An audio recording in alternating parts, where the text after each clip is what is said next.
Friends, మీకు ఇష్టమైన రంగును బట్టి కూడా మీరు ఎలాంటి వారో చెప్పొచ్చట. ఏం మాట్లాడతావు నువ్వు?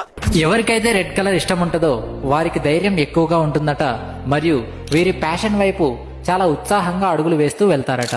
ఆరెంజ్ కలర్ అంటే ఇష్టం ఉన్నవారు ఎప్పుడూ ఆనందంగా ఉంటారట, మరియు కొత్త ఆలోచనలను ఆహ్వానించే వ్యక్తిత్వం కలిగి ఉంటారట. ఎవరికైతే బ్లూ కలర్ ఇష్టం ఉంటుందో వారు తరచుగా నమ్మకం, శాంతి, ప్రశాంతత మరియు స్థిరత్వంతో అనుబంధం కలిగి ఉంటారట. బ్లాక్ కలర్ అంటే ఇష్టమున్న వారికి రహస్యంగా ఉండే స్వభావం, తీవ్రమైన ఆలోచనలు, బలమైన వ్యక్తిత్వం, లక్ష్య సాధనలో స్టెబిలిటీగా ఉంటారట. వైట్ కలర్ అంటే ఇష్టమున్న వారికి తరచుగా స్వచ్ఛత, అమాయకత్వం మరియు శాంతితో ముడిపడి ఉంటుంది. ఇంతకీ మీకు ఏ కలర్ అంటే ఇష్టమో కిందన కామెంట్ చేయడం మర్చిపోవద్దు. అలాగే ఈ వీడియోకి గనక 500 లైక్స్ కంప్లీట్ చేస్తే నేను పార్ట్ 2 కూడా చేయడానికి ట్రై చేస్తాను.